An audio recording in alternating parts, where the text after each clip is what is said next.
Hi guys, how's everybody doing out there? I hope everyone is well. I just want to shout out and say hello to some of the people that have come out.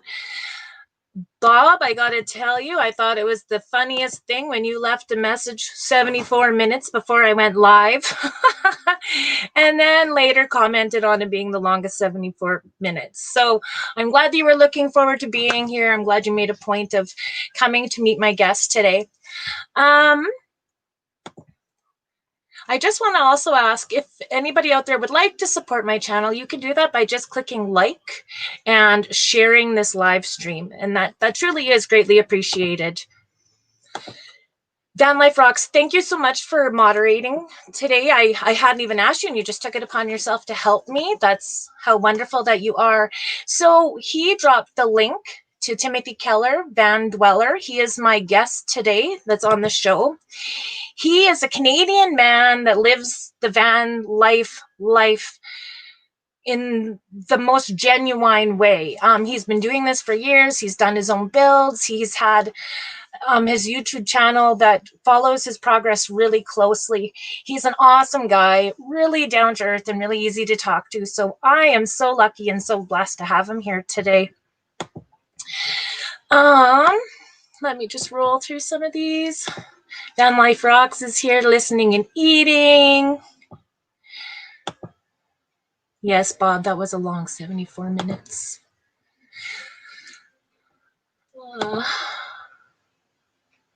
Thank you, Bob. Hi, Linda. It's really great to see you here today.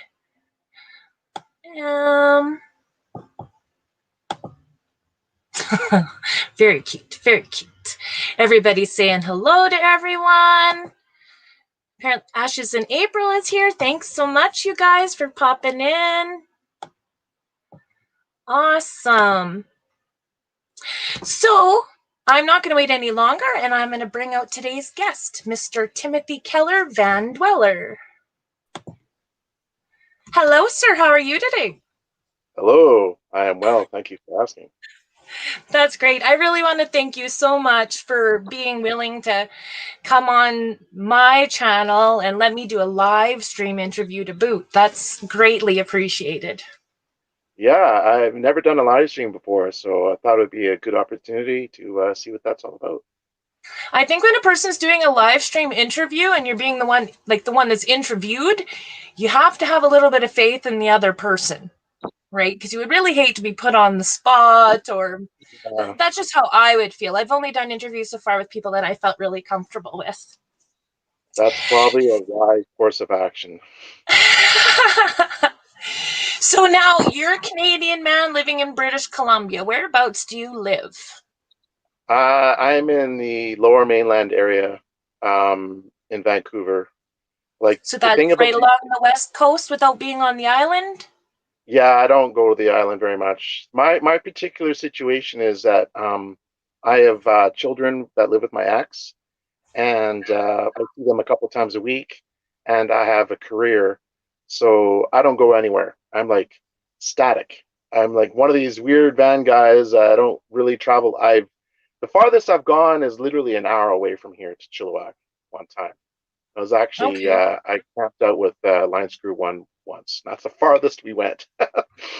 So you're definitely not like in a van to vacation or to camp. It's not one of those, oh, this is my lifelong dream kind of things, is it? It's where you live. I'm not on vacation. This is my life. Yeah. I'll tell you what happened in the beginning. I was getting divorced, okay, and I knew I was going to be paying child support. And at the time, I had a different job, and I was making way less money. And I really was in a bit of a situation because the way I saw it, I had three choices. I could either get a second job and work like 60 to 80 hours a week, or I could go back to doing the roommate thing, which I did a lot in my early 20s, or I could try van life. And I thought, I'm going to try it because worst case scenario, I sell the van and go try one of the other options. And I went to get it for a while. I was like, yeah, I'm not going back. And now I know, I mean, I just spent like $34,000 on this van, knowing that Oh, I'll be in it for the next 15 years or so. So that's why I made the big investment, because I know that this is the lifestyle for me, and so how long I'm not have going you back. been in it then? This 3? one, this particular van, I bought in April 2019, but this is actually my fifth van, and Okay, yeah. yeah, my first van was a $2,000 junker. It was mechanically sound, but it was pretty beat up on the outside.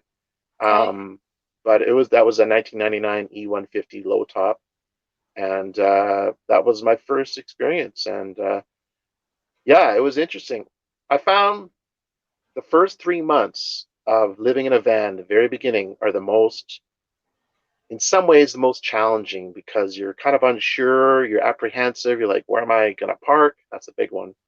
Where Yeah. am I going to get my water and all this stuff? But for me, the big question was, where am I going to park? And in the Mhm. beginning, actually, I thought that I might even just try to rent a driveway for a few $100s a month, because I was really unsure about that. But then I thought, after I did it for a while, I was like, oh, I don't need to ever pay for anything. I could just park on the side of the road. So that's what I've been doing. But But yeah, you live in Vancouver. What's the population of Vancouver? well, the entire province, I think, is 3 million. So I think there's about 2 million in the lower mainland. So, like, are you moving to different spots all the time? Because you're a city dweller, right? So, Yeah. are you like? Yeah, I am. I have about between 5 and 8 spots that I rotate with.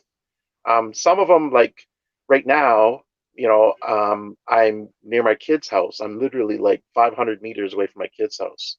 Oh, And okay. because I know I'm going to see them tomorrow, I'll park near them, and then there's a Home Depot pretty close here, so I go over there. But then if I'm working the next day, obviously I'll park near there.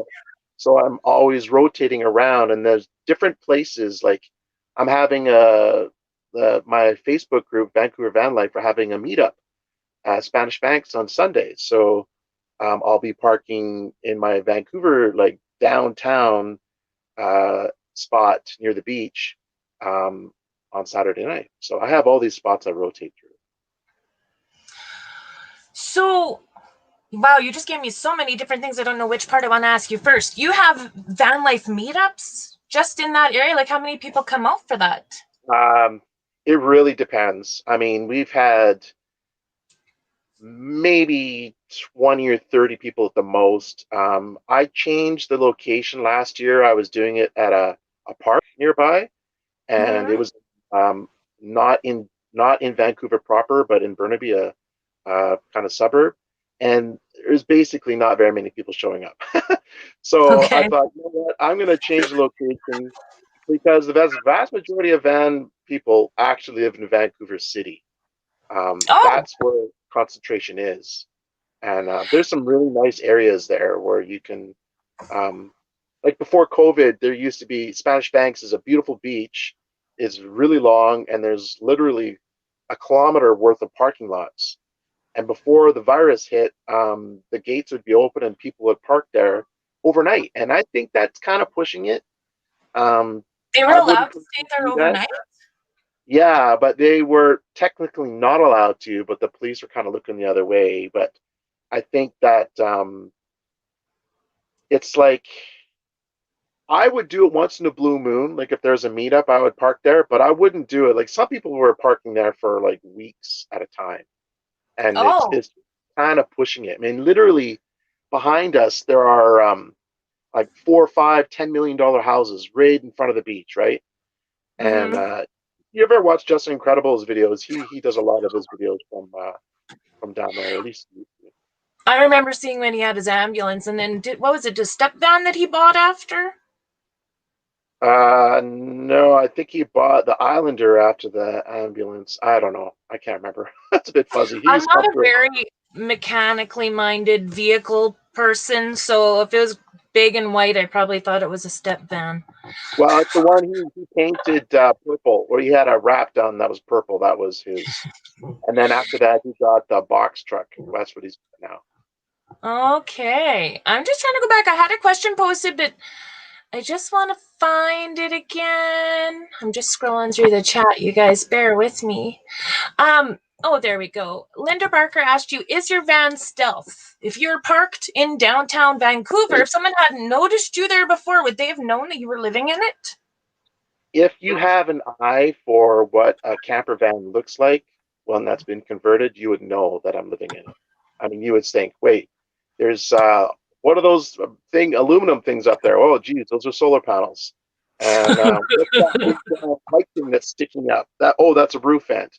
So if you know those two things are indicators that someone's probably living in there, you would know. Like ultimately, stealth to me is I semi believe in stealth. I kind of do and I kind of don't.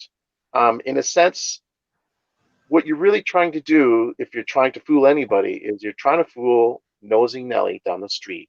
You're saying, "Who's that strange van?" and "What are those people doing over there?" and blah blah blah. Now, if you can fool her, so she doesn't call the police or security, then you're good. But any cop will know that you're living in it. Most security guards are going to know that the roof vent is a dead giveaway. Solar panels are a dead giveaway. But you're trying to fool the lady who's going to complain or the guy who's going to complain on you. Because the cops really, in Vancouver, they look the other way. They don't care. They would rather people be living in their vehicles than be homeless on the street. Homeless? Yeah. So it's kind of like, but if somebody complains, then they act. So you want to fool the people that might complain, and that in that sense, stealth matters. And the other thing about that is, like, there was a time when I had to get up at 6 o'clock every morning to bring my kids to school because my ex had to go to work really early. So I would always park right in front of her apartment building. And in that situation, I wanted to be super stealthy because I don't want to blow that spot because that means I'm going to have to get up a half an hour earlier just to get there to bring the kids. So in that Yeah. situation, I think stealth was really important. But really, if I don't really care, like I will park now. My ideal parking place is light industrial because like that's like somewhere where there's light manufacturing. Never ever park in front of a house. That's my rule. Oh, Or yeah, what about in front apartment buildings? apartments are okay, but if I Okay. can park in front of like light industrial area, then I can be on the phone. I can blast my music or at least turn it up so if someone hears it outside, I don't care. And those are my ideal spots where I can just be myself without trying to hide. I don't want to hide, I want to live. Yeah. And Yeah. if you're being stealthy, that means it's like no noise. I can't talk on the phone after 7 because someone out there might hear me. So stealth means no noise. It's like silent mode, like submarine, right? So So, like Van Life Rock says, it's all about timing, driving in late, leaving early in the morning. Is that some of the stuff that you make a point of doing? not really. No? Okay. It depends. It depends. If it's a really important spot to me, like where I used to park in front of my ex's, then I would be very careful. But most times, I'm not really that worried because the worst case scenario, they're just gonna ask me to move. And honestly, in 5 years of doing this, I've never once got a knock because no Really? one ever asked me to move because I I only find park that in, interesting. yeah, because I only park in front of apartments. That's my second choice. First choice is light industrial. If you park in front of somebody's, $3 million house in downtown Vancouver and you have a 1980s van that's like an old camper van, they are might call the cops. And Yeah. honestly, in a sense, I don't blame them. And honestly, I can see their point. So I Yeah. never park in front of someone's house. I don't want to be a burden to anybody. I just want to live my life in peace. Well, it sounds like you're doing that well. If you've never had a knock at the door, that's phenomenal. We have Yeah. a question for you. Have you ever been towed? I came close once. And Oh, that was, really? uh, well, this is the story. That Box Van Gogh guy, I know him. His name is Randy, and he knows the story about what's happening. He's being a bit facetious there. What Ah, happened was I was parked in my ex-wife's visitors parking, and I brought my kids to a large mall. So we were on the mall. We were at the mall, and a friend of mine is a tow truck driver. Shout out to Mr. Seamus. And he said, "Hey, Timothy, I'm about to tow your van. Or like, is your van parked at such and such address?" And I go, "Yeah." He goes, "Well, I'm being asked to tow it. I'm going to refuse, but you better get over here and get it out of here."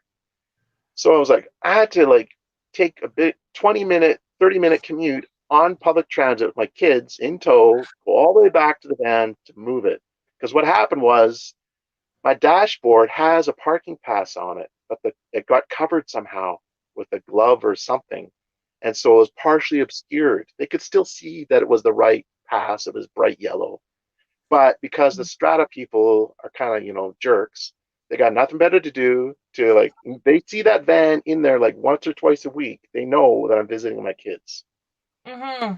So they're just being facetious or they're just being difficult. So I had to move it. And now I make sure my parking pass is always uncovered. It's a game, big game, right? So yeah, that's the only time I got close to being towed. That makes me think of another question from one of the videos I looked at recently. So would you ever pay a parking ticket from a private security company? No, I'm a bit of a tightwad. So basically, like there's one particular parking lot in near Whole Foods, which I used to go there all the time, but I haven't been going so much. But I got a ticket because I parked in the. It's basically they have a shared car company called Moto, and basically people will spend X number of dollars, $500 as a fee, and then they can borrow a car, right? And then they can bring the car back. But anyway, I parked in that spot, and the problem is this particular lot, it's underground parking only, and you basically got about 20 spots, and then it's underground, and my van is way too big to park underground, Mm-hmm. so I have to park in one of those other spots. So I said, I risked it, and then I basically almost every time that I get a ticket from one of those private lots, I ended up changing vans or getting new insurance or getting new license plates so that I don't worry about it. But I don't pay them out of principle. I think it would be different if it was the city ticketing you versus private property, right? Yeah. Well, the city, I have, and in the beginning, I did a lot of experimenting with parking and pushing it to see how far I could get. And like I would park where it said no parking on a Sunday, on a Saturday night. And so the next morning would be Sunday. I thought there's no way I'm going to get a ticket. No bylaw officer is going to be awake at 6 o'clock in the morning giving me tickets. But Mm-hmm. I found out I was wrong. I did get a ticket. So it must have been a cop or something. So I thought, okay, I learned my lesson. Now I only park where I'm allowed to, because I tried all these different scenarios and I ended up getting like 5 tickets. Hmm. Park on a Saturday a half an hour before it's 5:30 and it says you're allowed to park till 6, and I was parked till 6:30 and I got a ticket. You know, because I was Seriously, over right. like half. And I guess it's in every community a little bit different. And yeah, you kind of have to go through that experimental phase to find out Yeah. what you can and can't do. Van Life Rocks asks, one awesome inch after 5 vans. What have you That was learned my from your van kid's build? YouTube name. Why he's calling me One Awesome Inch is because that used to be the channel of the name of my channel. It was called One Awesome Inch about two, Okay, two he years put a ago. comment earlier, something like that, and I didn't understand it, and sorry, bud, I just flipped by it. So you had a Yeah, different channel name. yeah, that was. But One Awesome Inch. I mean, I meant intended to mean something, and then people took it to a dark place, or another place on a regular basis, and I'm like, I gotta change his name. That's not what I meant intended. That One Awesome Inch used to be a name of a band. I had all these names for bands in my head, and I was in this trio, and we were trying to think of a name, and I said, "How about One Awesome Inch?" And the drummer says, "Yeah, that's an awesome name." But not the teacher, the guitar player was a math teacher, and he's like big into metric, being in Canada. And he goes, "No, no, no, no, Oh, no, we can't jeez. One Awesome Inch." It's like, okay. I ended up calling that band the Thought Police, which is a good name too. Well, I know a lot of us Canadians that have to know both systems, centimeters and inches. It's interchangeable, right? Yeah. Um, so I guess the question part, now that I understand that background, thanks for that, Van Life Rocks. What have you learned from your van builds after doing 5 of them? Um, take my time. Take my time. If you make a mistake, if it can't be corrected, either take it apart and do it again, or just buy more wood and do it again. Because I mean, like I intend to be into this van until I retire in about 13 years. And if I will look at the mistake and go, oh, that mistake, and it'll drive me nuts because I Mhm. know no one else will probably notice, but I notice, and I want it to be a certain standard. And so therefore I'm trying to remind myself to take my time and just take the mistake and remove it and fix it now. Like for instance, I built this, my insulation, my ceiling is 4.5 inches thick. Okay. Which That was means, one of the questions I had for you being Canadian, right? yeah. So what happened was my roof vent, like you have the shroud thing, the plastic thing that goes on around the max air, but it wasn't Yeah. big enough. It might have been, but I basically transferred the same roof vent to 4 different vans because I'm cheap. I would buy a $5 or $10 roof vent from Craigslist, and I'd sell the van, take out my good fan, take out the max air, and put a junky one in there. and then, You but heard it here, guys. Do not buy a van from this man. yeah. Anyway, the story is the guy who bought my last van. I'm getting off track here, but he basically negotiated. He said, "Look, I know what you did. I understand why. I'll buy your van for your asking price if you agree to install the new roof vent." He goes, "I'll buy it, and you install it." And I agreed. So he gave me the parts. I put it in. It takes about 3 hours, and Oh, I actually just installed a couple on the Vancouver Van Life Facebook page. I just installed a roof vent for them yesterday. oh wow. So Back what all home. is in that Facebook group? It's all van lifers connected in that community because there's a lot of van lifers out on the west coast in Canada. There's probably the most of them are there, aren't they? Yeah, there is about 1,400 to 1,500 people on the Facebook group. Um, Wow. some of them, like I have a list of questions they have to go through before I let them join the group, and one of them is do Vancouver. And if they say no, I'm still gonna let them join. But I do know that a lot of people are not from Vancouver that are in the group. I'd probably say, probably 300 or 400. But Wow. there's a lot of van dwellers in Vancouver, definitely. I would say probably 5,000 at Well, the least. housing is so expensive, and even if a person can afford it, it's still very hard to find, from what I've heard. Yeah, and it's the average apartment in Vancouver is $2,000 to $2,500 a month, and it's just painful to have to pay that. I mean, to be honest, even if it was 1,000 a month, I still wouldn't want to pay it. I feel like van life is like a hack of life. If you can live in a van and kind of deal with all the what I call little hiccups and little inconveniences, if you can get over that, you can work less, or you can, like, I know a guy who works at McDonald's and he lives in a van and he's perfectly happy. And it's a no stress situation because if your boss is a jerk, you can say, bye, I get another job. And because you're making Mhm. minimum wage anyway, it doesn't matter. You just get to another one, right? So, I mean, I don't have that situation. I have a pretty good job, I have a good career and stuff. But I can work 3 days a week living in a van and I can deal with the inconveniences, and it's a trade-off.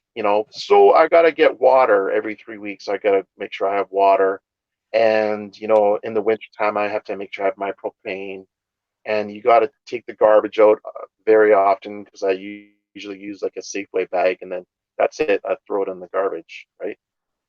Mhm. So if you kind of get used to the little inconveniences, it's so worth it because you get your life back instead of just doing the grind. And that Hmm. it's sad. Like a friend of mine, he works. I gotta be careful with the names I say, but I know a guy who works in a big department store, and he works graveyards. And he told me about this lady he was working with, who's also working graveyards, and she had another full-time job. She's working 80 hours a week just to pay her rent. But My some mom people, was they just doing that kind just of, here in Saskatchewan for years, right? yeah. But Yeah. if people can be open-minded and realize there's another way, you don't have to live in this box that society tells you. You have to be successful. And in order to be successful, you have to have all these particular things. If you can be happy with less, your life is better, in my opinion. Well, there is stigma out there, right? But I think that's Totally. changing Oh, over time. there totally is. I mean, I'm selective about who I tell I live in a van. Very selective. Like, Mm-hmm. depends. If their connection to me matters to me, especially in relation to my employer, it really matters. But sometimes I'm in the mall and you're walking through and some guy will say, "Hey, you want to sign up for this internet program or something or about high Wi-Fi or their data streaming in their house or whatever?" I was like, "Oh, I live in a van," and they're like, "What?" I can see it in the reaction because I Do you want to need see your what. furnace clean? Don't have one. Yeah, I live in a van. Yeah, Actually, I that guess. reminds me of the dating situation. Is another thing that's hard for van guys, especially van girls. I don't think it's as hard, but there was a situation. I was on the Facebook dating app, and this just happened a couple days ago, where this girl, we had a mutual like, and I was talking to her and everything, and I didn't really think she wasn't quite my cup of tea. So I was broaching the topic. I was going to say, "Hey," I said, "Oh, you live in this part of Vancouver. It's nice and flat there. Do you like to ride your bike?" And she goes, "I don't ride a bike." But what my thinking was, she would say, "Well, where do you live?" And I was going to say, "Well, actually, I live in a camper van," just to see her reaction because Oh, kind so of you test. were leading into it. You were literally trying to manipulate the conversation to draw that out of her. I wanted to see what she was going to say because there's a lot of judgment. Being a Yeah. van lifer, there's a lot of judgment. And a lot of people actually, unfortunately, they feel sorry for you. Like they'll say, "Oh, that's terrible." Oh, no, it's not. I do this by choice. I have lots of money in Mm-hmm. the bank. If I want it, I can rent an apartment tomorrow. This is my choice. Yeah. Yeah. I think a lot of people agree with you with the whole dating aspect. I don't know how if you said that right up front to someone, like it's like that meme that's on Facebook that says, "Oh, he said he owns his own home and travels a lot," and it's this rickety old shack of a vehicle. I think that's what most people would think of, right? Yeah, Like, and when you're dating and you're in the dating world and you're competing against all these other people, and the other guy could be like the same age and have like a $2 million house and drive a $50,000 car, and that's my competition. And they don't know me. They don't know who I am. So you always got to sell yourself and put your best foot forward, which means you don't want to kind of open the door to all the stuff you may be judged on until they get to know you better. But in that at the situation, same I just time, wanted you're to keeping a see if huge part of yourself from them, though. Like, and I understand why, but like, yeah, it's almost like you can't win. no. And they might say, "Hey, when you tell them, they may say, 'What?'" But they might say, "Bye bye, you're a loser who lives in a van." They may think that, right? But hopefully, if you kind of trying to attract the right kind of person, I think like women that are more outdoorsy, more into nature, I think they'd be more kind of open to the idea versus someone who is like really, um, highly into fashion and they got to be super dressed up all the time and they're really worried about other people think. I think those kind of people, women especially, are going to be more not accepting. I mean, maybe I'm biased about that. That's just my subjective opinion. I could be wrong. Mm-hmm. No, it's a lot of things that a person has to consider. That's a big part of somebody's life is relationships. And I mean, you hear lots of times where there are couples that are doing the van life thing and they don't make it. I've seen channels where the one partner is now gone, Yeah, right? like I was mentioning to you before when we were off air, Chris Penn. That's what happened. I mean, I don't know the details of the relationship, of course, but they were in a Class A together, and now they're not. I don't know what happened, but it's Mm-hmm. hard. It would be hard living in a van with two people in a very small area. I can imagine that you really have to have your communication down. Well, Very small area. it's Literally, different things to have your own space, yeah. right? Camping therapy asks, how about when you go visit someone and they try to talk you into sleeping in their house when you prefer to sleep in your own bed? I had that when I had an R pod.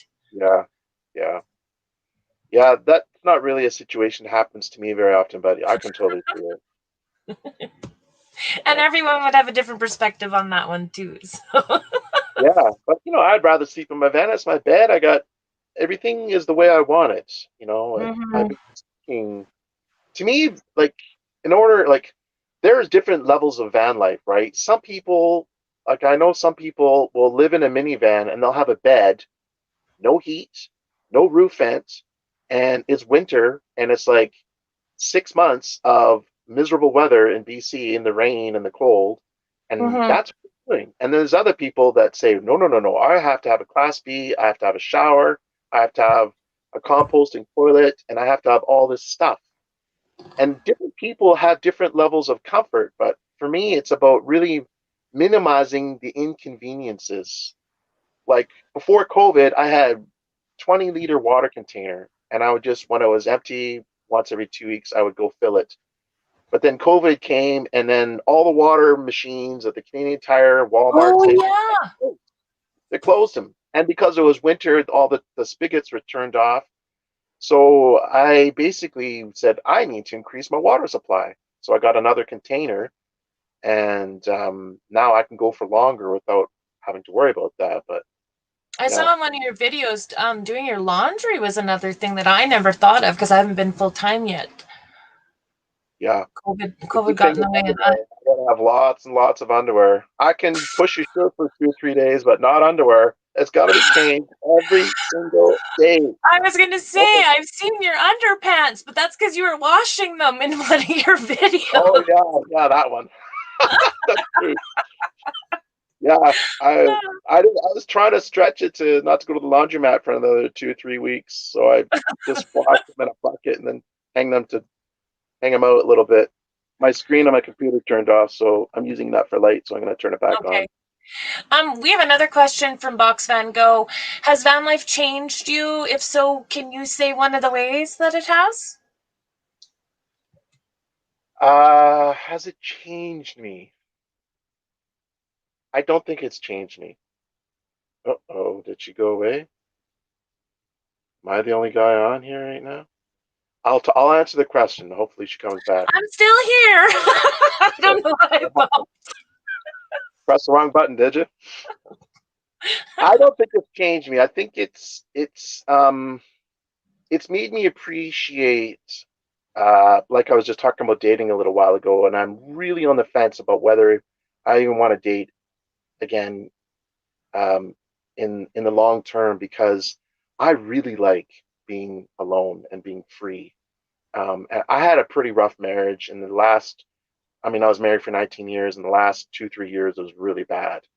And when I got out of that marriage, it was literally probably the happiest day of my life, and not having to worry about trying to make someone else happy. I believe happiness is an inside job, and being in a van, like we're just alluding to, it's a lot harder to because really, when you're in the van life, you can date other van life girls or people that are into it, but you just really can. The amount of the pie that you have access to is drastically reduced. Right. Yeah, for So sure. if you're I'll tell you this, if there's a guy out there who is having a marriage or a relationship is super important to him and he's on the fence about doing van life, I would say wait, because if that, like when I was young, when I was like in my early 20s, getting married was the most important thing to me. That was super important, and that was my life. I mean, I was getting my education and I was looking for a wife. That was it. And That's true. That's 100% true. And if you're kind of in that stage of life and that's really important to you, then I would hesitate on the van life. 100% honest, because you're Really? being judged. Unfortunately, we're being judged a lot. A lot of people are really cool about it, but some aren't. And some will say, "Oh, that's cool," but really they're thinking in their mind, "What? Where are you going to the bathroom? You're pooping in a bucket? Gross." I'm not doing that. It's one thing to poop in your own, it's another to poop in somebody else's. Or have to poop in front of somebody, right? That's what's happening. The reality is you're pooping, you're wiping literally 6 feet away from someone else. This is the reality. Unless you have a fancy class B, hey, is this entertaining or what? If This you is have a fancy class B fantastic. I'm loving this. and you're closed off and you can, do your business in private, I mean, that is the top of the top. Most people living in a van are not doing that. I guarantee you, if they're in a minivan, like some couples in a minivan, they're not doing that. And I used to live in a Ford Transit Connect. And that's basically a minivan. I lived in it for 6 months. Mm-hmm. One of the reasons I moved away from it, I mainly moved away from it because of my kids, because I needed, that's another story, but one of the minor reasons I moved away from it is because I couldn't go to the bathroom in there. I mean, you can go pee, but you can't do number two in there. It's impossible. The way I had mine set up anyway. I'd Mm-hmm. fall. I literally had that much space. And if I didn't do it properly, where's my hands? I would go, I would fall over because you're like, whoa, seriously, it wouldn't work. Now, if you're a really short person, if you're 5'2" and the van's a little bit taller than that, maybe it would be okay. But for me, 6 feet tall, I couldn't do it. So, but yeah, my kids is the main reason I had to move to a bigger van because that's why I had 5 vans. It's mainly because of my job situation and my kid situation. Basically, my ex, when I moved out, we owned a Mm-hmm. condo together. I said, look, you just keep the condo for now. When you have the money, pay me when you can, because I don't want to, cause my kids to have to go to different school and all the drama and difficulty they would have to go through. Saying, no, no, you got to sell that condo. That's my money. Stay there. When you get the money, you give it. And so it's essentially that's what happened. And when I moved out, um, I would visit my kids there, and then when she paid me for her part of the condo or whatever, she said basically, "Oh, by the way, you're not coming to my house anymore." It's like, okay, and I can understand that. And it's been at that point 4 years, and it's bonding, right? And You're cutting in and out a bit there. okay, Oh, now it's good. okay. No. Basically, there's only so long you can. I don't want to be a burden to anybody. And when I was using her place to visit my kids, and then I would do my laundry there, then I would take a shower there, and it gets to be a bit much. So when she Doesn't said, "Look, sound like a divorce if you're always there. uh, well, it was only like once or twice a week, but it was Oh. enough." But essentially, what would happen was she said, "Look, I'm not going to allow you in my place anymore once I pay you your half of the condo." And so what it meant was I was in a Transit Connect, a minivan, and somehow I had to have my kids in there. And now with COVID, they there's a community room at their condo where we would hang out, we would play board games and go swimming and everything. But then they closed it because of the virus. So the only option I have is the van. So now that I have a big van, I designed this van for my kids because there's my bed, and on the other side, there's a couch. I sit on the couch, they sit on the bed. I have a table in the middle. We play board games. After a couple hours, they start getting a little owly. So then we go outside. And in winter, we're going to have to do the same thing. Hmm. That's a long way of saying it's just not possible for me to have a minivan, live in it, and have my kids over in a comfortable Yeah. way. I just want to apologize to everyone in the chat. I'm seeing my stream elements that I'm just playing with that's new is actually timing people out. Jerry Holly got timed out just for saying hello to Killer Whale channels. That I don't understand how that could be. Oh, because it was capitals, but I expanded the limit. You know what? I'm just going to take that. I'm going to take all of that right off of there, I think. I thought using some of this technology, it took me long enough to figure it out. I thought it would work, but apparently not. Sorry. Technology can be a real bugger sometimes. Yeah. So sorry. So sorry, Jerry Holly. One of the things I wanted to ask you about is like, okay, we're both Canadian. You are doing the van life. I want to do it, but I don't think I would do it here in Saskatchewan. Like our winters are dramatically different, even though we're only 20 hours apart compared to the length of Canada. So my winter in January will frequently hit minus 40 degrees Celsius. What does yours hit? The coldest in my 48 years of life living in Vancouver, I've never lived anywhere else besides Vancouver. The coldest as I've ever seen it is minus 13. And that was Minus 13. That's a wonderful winter day. usually if you Google the average winter temperature in Vancouver, you'll see it's like -1 to +1. That's the average. And I'm a wuss, honestly, 100% wuss. I would never ever do van life in any other part of Canada besides Vancouver. Way too cold. The thing is, being in a van, whatever the temperature outside is, really affects your life inside. There are people that do it. I know a woman on the Facebook group. She is in Saskatchewan, and she did last winter in Saskatchewan and in her van, and she has a diesel heater, and she said she's spending $8 a day keeping that heater going. But I hope she has a secondary heat source because if that heater goes out, the Chinese heaters, Yeah. you're going to be cold. I mean, you can rent a hotel or whatever you need to do, but I, Well, I believe $8 a day, if that was work, like, if that is what it is, compared to rent and or a mortgage and insurance and all the utilities, I don't think that's that bad. Because right now I'm thinking about getting the diesel heater, but I don't know how much it would cost. Like how much propane do you go through in the winter? now this goes back to the insulation. My van is not the norm. It's heavily insulated. I remember that guy who asked the question about what have I learned in my 5 vans. Well, the one thing I've learned is to insulate heavily. I'm in Vancouver and it's not even that cold, and I still insulate heavily. So in my roof, I literally have 4.5 inches. My floor, which you really don't have to insulate at all, I have 3 inches or 2.5 inches plus plywood, and on my walls, I have 4 inches. So my van is heavily insulated. Um, and what that allows me to do is to use less propane. I have a Wave 3 heater, which is never off when I'm in the van. I don't freeze. I want to be comfortable. Like I said before, if I wanted to, I could be in an apartment tomorrow. It's not like I can't afford it. I can. I do the van life because I want to. Um, Mm-hmm. and that means for me to be comfortable, and that means I want heat.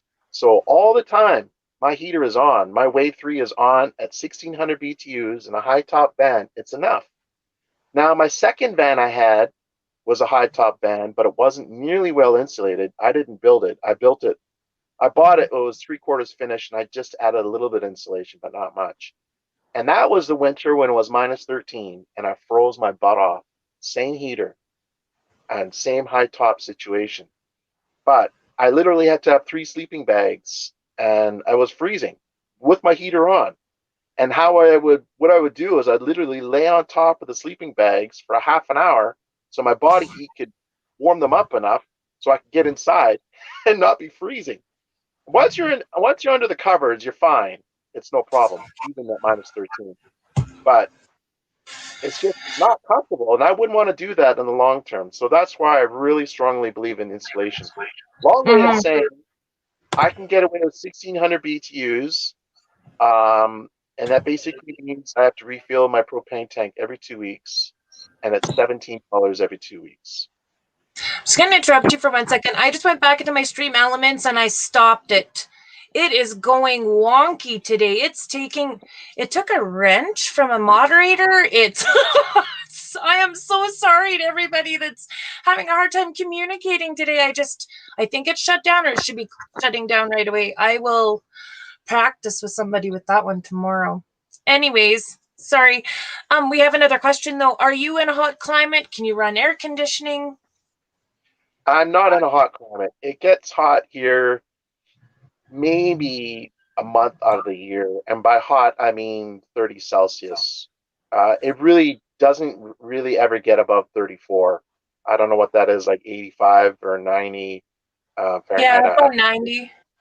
Yeah, so really, and that only happens occasionally. It's like August is a hot month, and so I don't really think AC is necessary, honestly, in Vancouver. I mean, it would be nice once in a while, but I don't want to be tied down. Like I've never plugged in. I've never parked my van on a campsite and plugged in ever once, and I never will. I will never pay Wow. for. Yeah, and it's not really that great for my batteries. If you can plug your batteries in once a month, they would really appreciate it, for 48 hours. But it basically means I'm decreasing the lifespan of my batteries. Instead of them lasting 7 years, they might last 5 years. But I don't care because the amount of money that I would spend in a campsite over time will way go over that 7 years or 5 years or whatever. Well, that makes sense, right? When you think about it long term, which is working best for you, and the expense isn't always the same. Victoria Bay. Hello, Extreme Elements. I know it's being a pain in my butt today. It means it just still went again, didn't it? It's still running. 7:42. What time is it right now? I'll give it another couple minutes and see if it'll eventually. Yeah, the other thing Anyway, about hot weather I find is just at night when it's like 8:30, 9 o'clock and it cools down, I just take my max air and I just suck the air in and the cool air comes in and it cools off in here. and you just have the one on the roof? Yeah, I just have one thing. Well, I actually have, because I'm in a Ford Transit, they have these under the bumpers, there's these two kind of like 5 inch by 3 inch rectangular hole things on both sides. And so I take the little plastic part that covers that. If anybody's in a Ford Transit, they can do this too. Pull them out, and then you have an airflow system. I was going to cut a hole in my back door and make a vent so I could have air coming through, but with those, I just take those inserts out and I have lots of airflow, no problem. For camping therapy, the 35 is in Celsius, which is equivalent to about 90 Fahrenheit, just so that you know. Hello, Mima Matters. Thanks for coming in. Um, yeah, that's a thing too. I think like it gets very hot in my unit here, but I only have one teeny tiny little bit of a screen on my one window. And I don't have roof fencing yet. But I think if the airflow will make a big difference, then I don't think I'd have to worry about air conditioning. And I, I'm I insulated. Yeah, I honestly, I think a roof vent, some people can do van life without it, but to me, it's essential. There's many Mhm. reasons to have a roof vent. It's not just about temperature control, it's also about odor control, believe it or not. And it's also about cooking.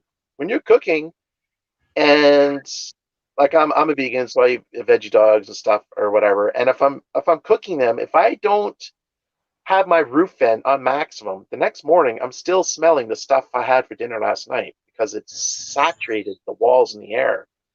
Plus, I don't want to Mhm. breathe in propane fumes that I'm cooking with. Some people seem to be okay with that, but for me, I want those fumes out. So every time before I turn my stove on, I always crank up my fan and suck those fumes out. Mhm. It's not healthy to Camping breathe that. therapy, I need air conditioning at 90 degrees too. Yeah. But it's not Timothy's just a lot tougher than I am. it's not And 90 someone asked if degrees I'm at living in night. a van right now. I'm kind of part timing right now in my converted ambulance. But thanks for the question. Sorry. It's not 90 degrees during the night though. It is during the day, but at night it cools down. It's like 20 True. Celsius. Yeah. True. And I guess if a person had airflow, like for me, because I don't, it holds on to the heat for a really long time. But once it has cooled down, it'll stay cool for a long time. But I'm up by then, right? So, yeah, I think airflow is probably key. Yeah, and that's one of the reasons I wanted to get a van. When I bought this van, one of the mistakes I made in my old build is that I partly covered the doorway, and that was a mistake. When the sliding door, I partly covered it, and I laid myself like 20 inches to get through. you want airflow. When it's hot, you Yeah. want sliding door wide open, back door is wide open. And if you can park near the beach or the water, the airflow will go through. Even if it's not near the beach, the airflow will really cool you down. The worst thing And to you, do in a closed sorry, van with the doors closed and it's hot, you want the doors open. you have a video on how to cool your van. So that's something Yeah, if anybody wants to see. But Linda Barker says, I bet the roof fan helps with condensation. And I think that's an excellent point, because I think sometimes even our breath can create a problem in here if you have no circulation. absolutely. Um, I personally wanted to ask you, do you use or need a Wi-Fi booster at all? Like, you are in a city, does that help? I I think it couldn't hurt, and I have considered buying one, but I don't really think it's 100% necessary for me in the city. There are places where the connection's not as good, but I don't really think it's necessary. No. Okay. So do you ever pick up other people's Wi-Fi, like, McDonald's or whatever, or do you just have your I own plan? when I first started my first $2,000 junkie van, I had 3 gigabytes a month, and basically that meant text only, no videos. If I wanted to watch a video, I'd have to. You can adjust your YouTube to 144p, which means it's blurry. It's watchable, but it's blurry. Mm-hmm. Or I would have to just go to the Starbucks or whatever and watch any video would be there. But since I got a better job, I don't worry about it now. I just pay for data because even though I don't want to chase Wi-Fi, I have enough Mm-hmm. financial resources that I can just say I can park wherever I want. I know a lot of van dwellers, they strategically park where there's Wi-Fi. So I know one couple that live in I don't know them, but I know of them. They park in the same Home Depot parking lot by the white spot because there's Wi-Fi there, and I know exactly what they're doing. The reason they're there every night is because the Wi-Fi is really good in that spot. So that's why they're there, right? But I don't Mm-hmm. want to fix it. I don't. That's just another inconvenience I don't want to deal with. I'd rather pay the money. I can afford to pay the money.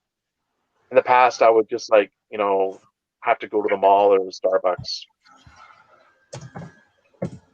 So how much are the plans out in BC then? Are they reasonable? One of the highest in the world. We pay more for internet than anybody else. One of the highest in the world. I'm paying $125 a month for 50 gigabytes plus tax. So that's quite a bit. Mm-hmm. And I remember my friend Chuck, Life of Chuck, he was from Winnipeg and I think he was paying $30 a month and he was getting 15 gigabytes or something. He was getting way better deal, way better. And who is that through again? That's Life of Chuck. He's on YouTube. He has a channel. Check him out. Super No, awesome but guy. his oh yeah, but his service, the It was service. through. I don't know the name of the carrier. He was based out of Winnipeg when he first was out there. He came out and he was that's what he was paying. There's an American couple. They stream pretty much daily, and they use Visible for $40 unlimited. Now that's very different in the States compared to what we have up here in Canada. Like, my phone is over $100 a month, and it's unlimited only to 15 gigs, and then it dramatically slows down. Oh, So really? that's an issue. Question: what places are on your bucket list that you would like to visit in BC? I love Vancouver Island. A lot of van lifers in BC are in Vancouver Island. It's a Yeah. very nice, temperate place. There's a big van life community there, and see, if it wasn't for my kids, I would even, well, I also have my job, but I would consider trying different areas. But really, it's going to have to be the lower mainland because to me, temperature matters a lot. And I'm not going to go where there's snow on the ground 6 months of the year. No, no, no, no, no. Mhm. Well, and you live in one of the most beautiful places in Canada, anyways, so I guess it makes sense you wouldn't want to. Well, you have no need, really, to go very far. But Vancouver Island is gorgeous. I loved it there. I felt comfortable there. First time I went was with my son, just my son and I. And he was 7, and we still felt safe. Like, I just loved the whole vibe out there. Yeah, it's really nice. It's a really great place. The thing is, too, is I don't. One of the reasons I don't really travel is because I don't like to drive. 2, 3 hours, I'm done. I don't want to be driving all the day. I mean, I I would like to. I've never been actually to Alberta in my life. I never even drove. I flew over it once or twice, but You've never I've been to never Alberta? been That's the to. next province. No, I know. I don't go anywhere. I really, Well, honestly, don't go anywhere. that's okay though. Thrash Yeah, metal and fun riff says, yeah, but you got all the healthcare and weed, so I guess we shouldn't complain about what we're paying for our phones, right? yeah, that's Yes, true. weed is now legal in Canada, but that doesn't mean everybody needs to smoke it. I'm not. I honestly 100% never smoked dope once in my life, and I never will. It's just not my thing. It's not who I Never? am. Like, you've No, never been a teenager that. I had one Cool. summer vodka fest. We called Vodka Fest, where we thought we were cool, and it was the year after we graduated high school, and we each had a 26er of vodka. We thought we were so cool. I was like 19, and then I got really sick, and I never did it again. But I've never smoked weed. I never will. Never. It's not. It's I just prefer clarity of mind. That's all I can, without going into a whole different tangent. That's all I'll say Yeah, about it. yeah. No, that's another thing too. For all the people that are from the US that are watching it, your legal drinking age is 21. So if you're older, that's fantastic because you have less kids, so to speak, out and about. In Saskatchewan, where I live, the legal age is 19. What is it in BC? It's 19 too. But Alberta's only 18 years old. I really hope that wasn't part of my son's decision making on where he was going to university. Yeah, I don't know. Yeah, I don't know. I mean, we're pretty close to the border, so we have a lot of Americans coming up. I mean, before the COVID, they'd come up to go to the pubs because they could go when they're 19 or 20, right? Oh, okay. They come up from Bellingham or Point Roberts or whatever. Mm-hmm. So do you find that it's different out there this year with COVID and the borders being shut down? What does that make a difference for in your area? It's harder for van lifers for sure, and I am very glad I'm not in a minivan because you hear this often. People say you live out of the van, not in the van. Well, Mm-hmm. my van is like a little tiny apartment, and I have everything I need in here. I could literally not leave all day. In my first van, and then when I was in a Transit Connect, you live out of the van. I am not staying in there. I can't stay in a minivan for more than 2 hours being awake without going a little nuts. It's too cramped. Yeah, So yeah. you go to the mall, you go to the library, you go to the Starbucks, you go and do different things. But with the COVID, everything shut down, especially in the beginning. It was tough. Mm-hmm. I mean, no water, there's no showers, there's no access to all the places we would usually go. And in the summer, it's not so bad because you can go to the park and put out your lawn chair and hang out, and it's fine. But when it's raining in winter, like this, we could go back to the lockdown in a few months. That could happen again. I wouldn't want to be in a minivan in that situation. Not fun. Whereas for me, I'm comfortable. I can stay in here and I'm fine. Yeah, yeah. No, that's great. Um, so you don't spend as much on your heating because winters aren't as cold, but you still have how many inches of insulation? Like, Four and what's a the half R inches. rating? The reason I did that is because I wanted to get a Ford Transit, and they make three different models, right? Differing on the height level. And the medium roof, which is a standard factory option, is just a little bit too small for me because I'm Mm-hmm. 6 feet tall, and by the time you add even 2 inches of insulation, I'd be bent over, and I didn't want that. So I got the high roof, go crazy in the insulation because I don't need 8 inches above my head. I'm heating for nothing. So I figured use up the volume of the space so I have to pay less for heat. Do that one time. That's why I built my floor 3 inches. It doesn't need to be 3 inches, honestly. Um, Mm-hmm. but to use this airspace, less airspace means it's easier to heat, plus the insulation. Yeah. Wow. And I never thought of that perspective of how much air there was to heat. Yeah, well, because it's all going to the roof. you know. Yeah. Well, It's when all I going to stand in mine, my head exactly brushes the top of the roof. well, that's So, great. so I'm just the right height for an ambulance. I'm just wondering if anybody else there had any more questions.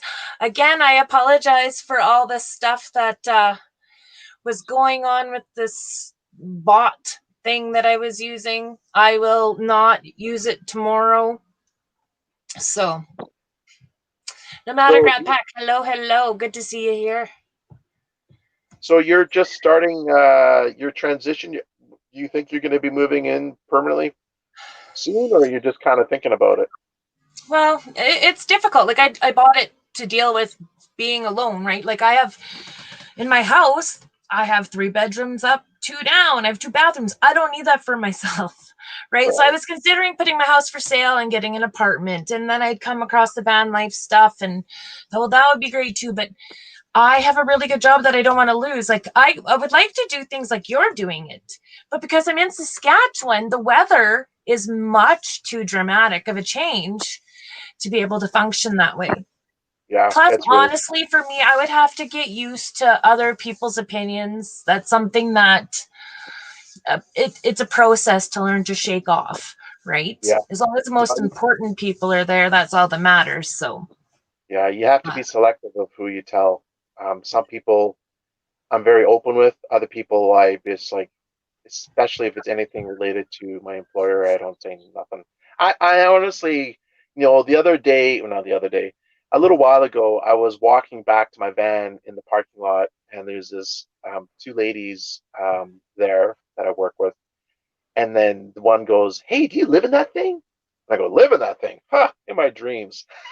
And that's all I said because that is really direct, and one of the things I've learned in 19 years of marriage is when things are not going well, redirect. Blah, blah, blah, blah, blah. Oh, what are we having for dinner tonight? Like, what do you want to do tomorrow? Like, redirect and redirect the conversation to a different way. So if they're talking about if I live in the van, I'll say, yeah, in my dreams, and then I'll say something like, what do you think is going to happen with this thing tomorrow? And I just change the conversation. well, the one thing that I've learned is people really like to talk about themselves. So, one of the easiest ways, yeah, to redirect is to ask them a question about themselves. Yep, absolutely. Yep. Yeah. Sometimes I But forget I that now think that it's I'm going to doing a come out. YouTube channel, I'm really bad at doing that. Yeah, I think at my work, it's going to come out. It's inevitable at some point. Something's gonna. It's just a matter of time. And Mhm. my year coming up, I will be. It's hard to explain without giving anything away, but basically, I'll be in a situation where my employer won't be able to terminate me for any reason unless I do Mhm. something really bad. Yeah. And that way, I will be a lot more open about it because they're not gonna. There's nothing they can do, right? But right Mhm. now, potentially there could be some discipline or some kind of infraction or something. I don't know. I just don't want to even bother going that way. You know, it's like follow the path of least resistance. Mhm. Well, even for me, it's what I'm doing right now. I'm working from home, but because the numbers are getting better and we're not as badly affected where I am, at any time I'm moving back in the office instead of doing everything virtually. So I can't really take off. I mean, I got a gift today from my sister that lives 29 hours away. She's in Canada. I want to see her. I haven't seen her in over a year. And I'm just worried that I'm going to head on a road trip out there and have to turn right around and come back. Yeah, that's So, one of the things I find. If I have to say, what's the negative thing about van life? That's one of the things I have to put in the negative column is I don't want to lie to anybody. I don't want to be deceitful. If somebody asks me directly if I live in a van, I'm going to say yes. Even if I'm at work and it gets me in hot water or whatever, I don't want to live. I want to be a genuine, authentic person, and I don't want to. In van life, when you're in a situation where you're like, well, am I gonna say something that's truthful that could put my job in jeopardy, or am I gonna, sometimes you kind of just try to like re-divert the conversation and a bunch of games. I don't want to play games. I just want to be who I am, yeah. and that's a negative to me that I can't just be 100% open with everybody. To me, that's a negative. Yeah, it's tough. I mean, how would you keep that from people? I guess. Oh, and the thing is, you have a YouTube channel Yeah, I know. and you have a I've lot of had people viewers. I've had people where I went into a particular staff room at another location, and one of the people in the staff room goes, "Hey, you're Timothy Keller." I'm like, I don't want to be known about that. Let's just keep that on the down low right now, please. Yeah. Like, we had a big, huge staff thing, and it was a big meeting where a bunch of different groups came together, and uh, it's like, oh, I understand, but like, I don't want to be that guy. I just want to say, hey, yeah, how's it going on, and be authentic. Yeah. So that's the way she goes. Hmm. But there is judgment. There is definitely judgment out there. Definitely. Absolutely. So I'm gonna ask if anybody else has any quick questions here.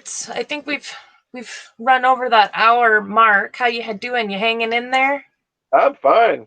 I can Is talk forever on this subject. there any advice that you could give someone that's starting van life that wants to live in it and work?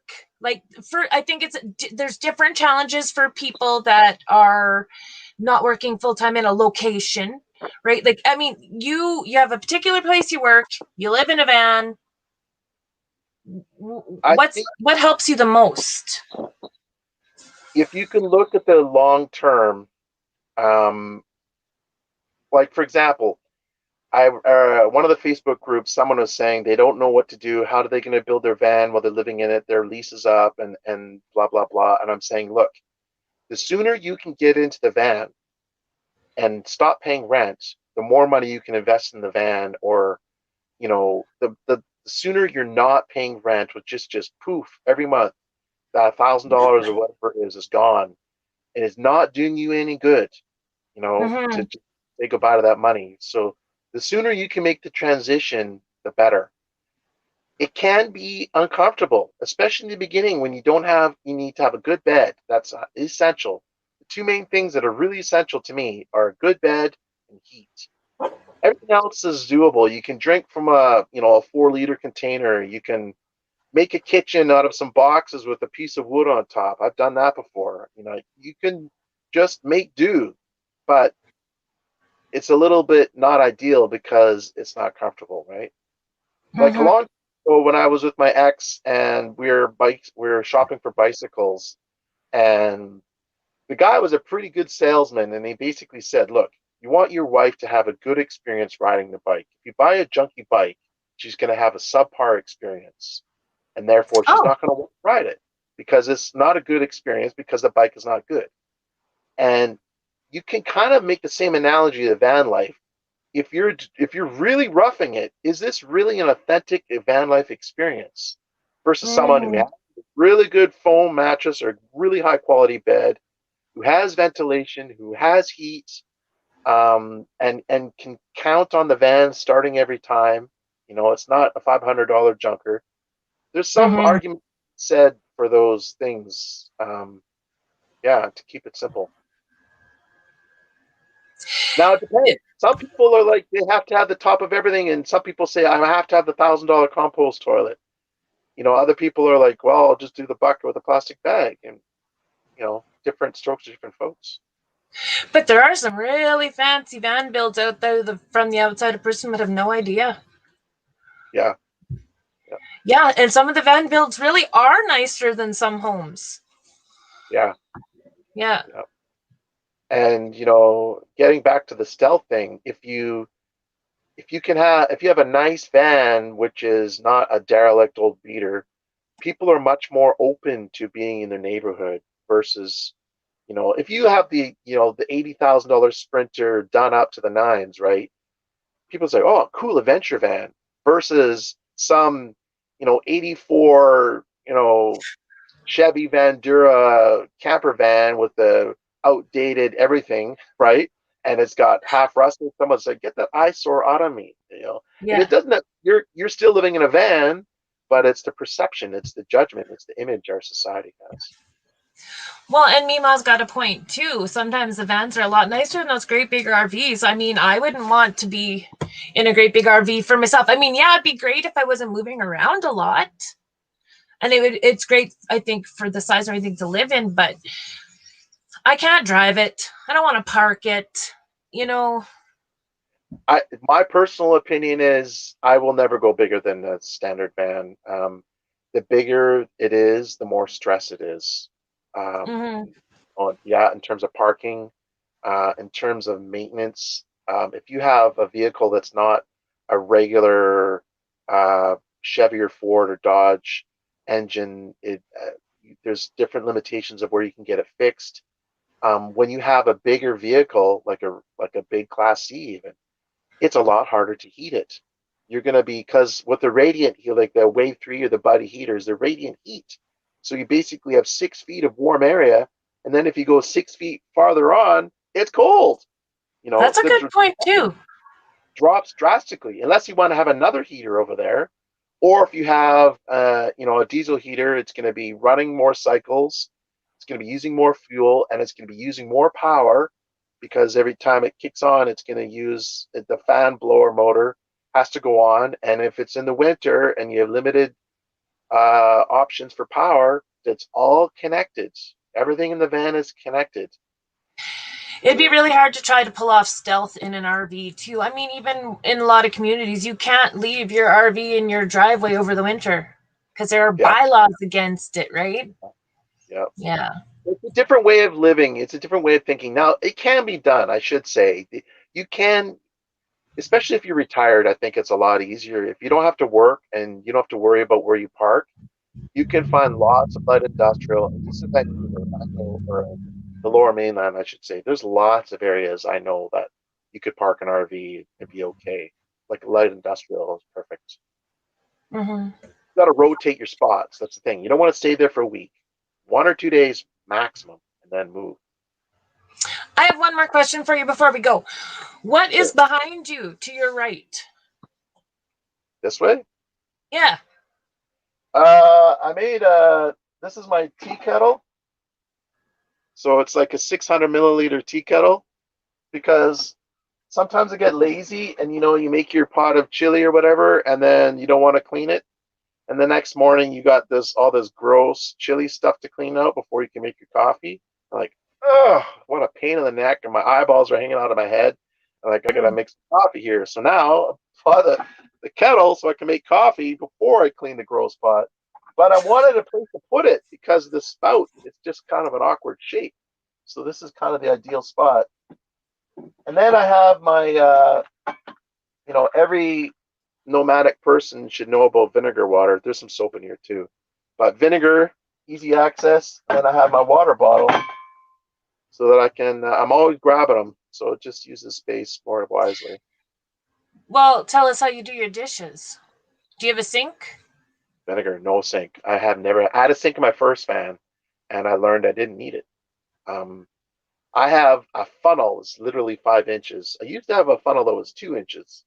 And you would put a little bit of water in and then it would rise up and then you have to wait for 10 seconds and you put a little more water in and then it'll go down and a little more. It's ridiculous. Like what if you're straining pasta and you have all this water? It didn't work. So I learned that didn't work, so I put a bigger 5 inch funnel in now. But in my first van I had a full salad bowl sink and I never used it. I just found that it's just a place I put stuff so when I'm driving it doesn't roll around everywhere. So Yeah.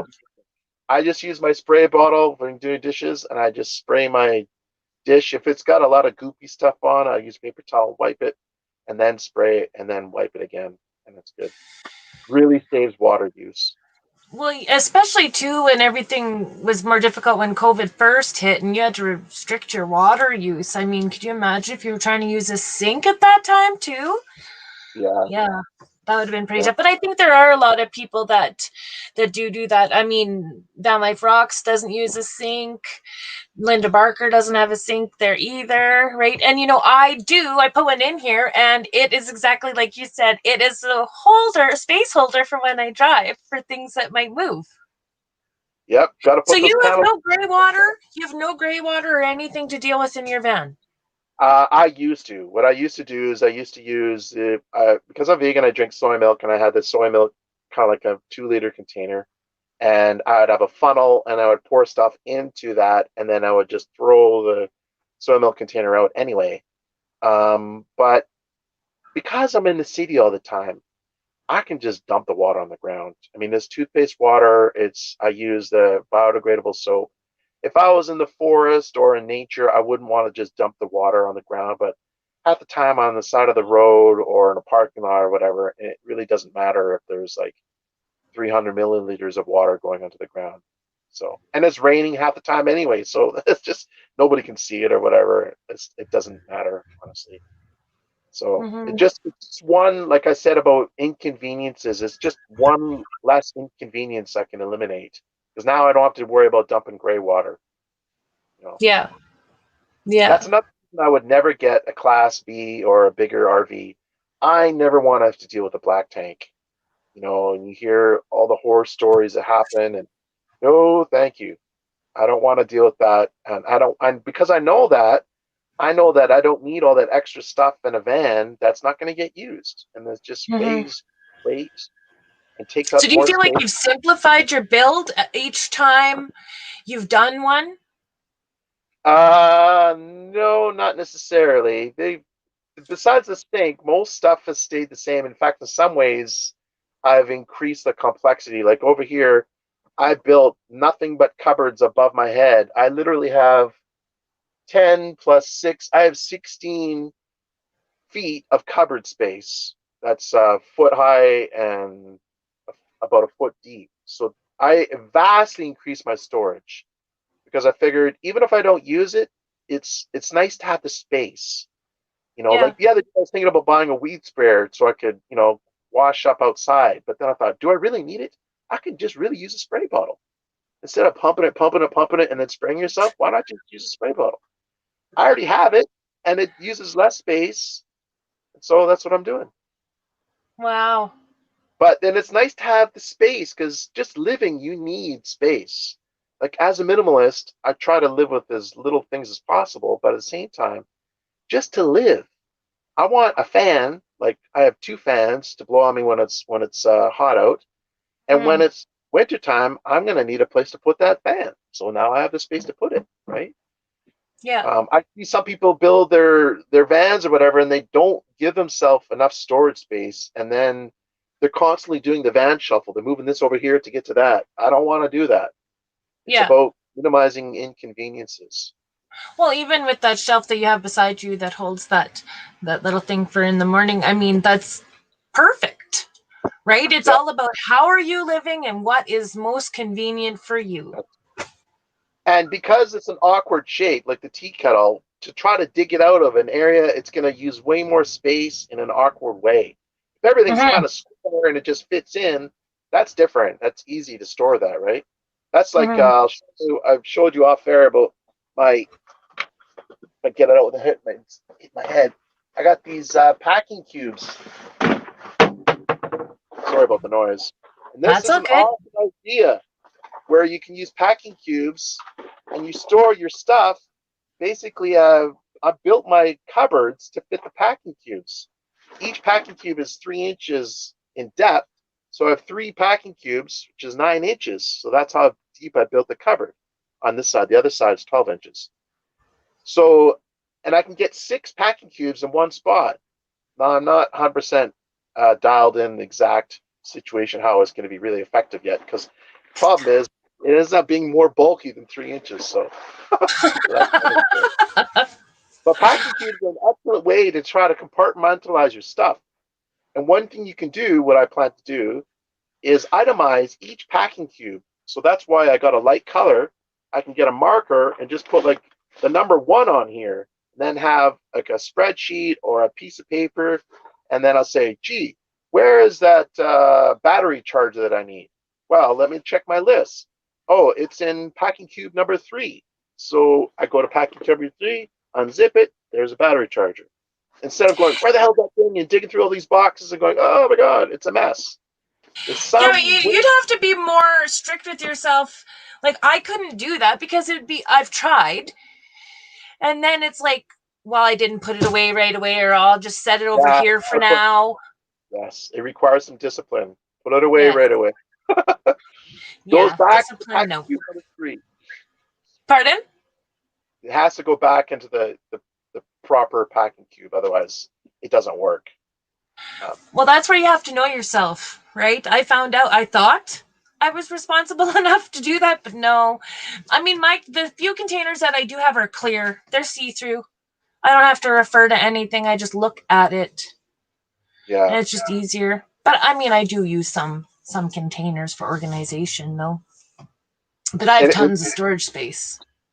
the hard thing too is to try to be a minimalist, but over time, I found being a minimalist is really hard because you just naturally accumulate things, and then you have to make some hard choices and say, do I really need this? Am I gonna use this? You know, the principle they say is 80% of the time use 20% of your stuff. So if you only use 20% of your stuff 80% of the time, what about that other 60 or 80% of the stuff? You're not gonna use it, get rid of it. If you don't touch it in 3 months, do you really need it? No. But you might need it sometime. Well, that's the trap. You I might know. need it. Mm. And it depends. Like for me, I'm a musician, so I have tons of musical stuff in here. I used to have a whole entire PA system under my bed, and I got these big, huge bass cabinets, which I built under my bed. And that's my passion and my hobby, so I really enjoy that. And so I don't mind sacrificing the space. Mm-hmm. But you have to make a choice. It's all give and take. A lot of van life is give and take. Oops. A couple people are saying goodnight to each other. Thanks, you guys. Thanks so much for coming out and hanging out. Here I have this fantastic guest, a Canadian guest that I'm super excited to have here, and all my technology just goes bananas. I wonder how many people I really ticked off tonight. I hope they know better that it wasn't personal. I couldn't even keep myself on the screen today. Technology, it can be a real help, but a real pain in the neck. Yeah, that is so true. And then, we rely on it so much. I know if I'm using my laptop, now all of a sudden everything is synced in there, and I'm like, this is so cool. But the minute it goes kaput, Yep. I'm in trouble. You have to have a Right? backup plan. Always have a backup plan. Yeah. Super. I think that's why a lot of builds, like, the less you have, the less it can go wrong, the less That's things to stress you out. that's right. That's why I prefer a van versus a big, huge factory built RV. I will Mm-hmm. probably always build my own because if you build your own, then you know how to fix something that goes wrong. True. Yeah, that is true. I think slides in an RV are amazing, but scare me, right? Yep. I wouldn't be able to fix that. Here, though, if I screw something up, yeah, it's my fault I did, but I also know some of the steps involved to rectifying it, unless it's a motor.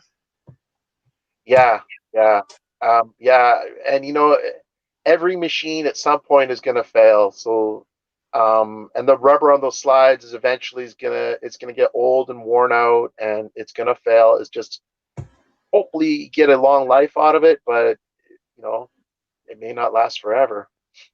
And then Mm-hmm. when it's raining and you gotta put it in, you got water inside. Well, I guess on the other hand, you could say, look, I got that time of all that extra space and it was nice. So pros and cons.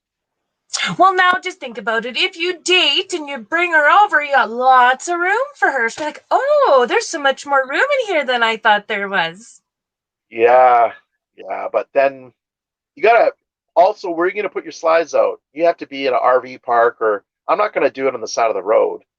I'm not gonna Yeah. do it light industrial maybe, but probably not. Yeah, Like I no, that's not going to work for the type of van life that you have. Yeah, no, it's not. Yeah. Well, I think I'm probably going to wrap this up. It's been like an hour and a half.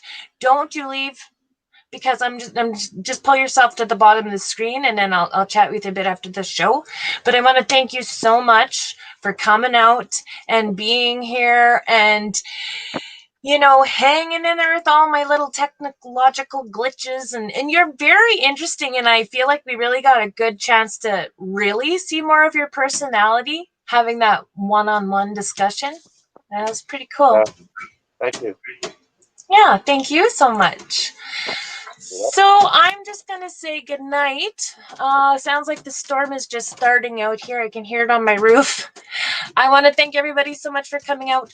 Tomorrow's live stream is another Canadian. His name is Badge. Everyone needs one. Do you know him, Timothy? I don't. No. No. I need a lot of He lives in Alberta. He's in between you and me. Okay. And he calls it as he sees it. And I think it is going to be a really fun, spunky interview tomorrow. So I'm leaving all the extra technological kinds of things aside.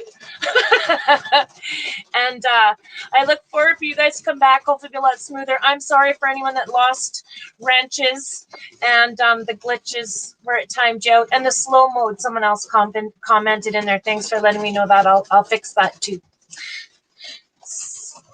And yeah, you finally caught a live stream. And it's really nice to have you here.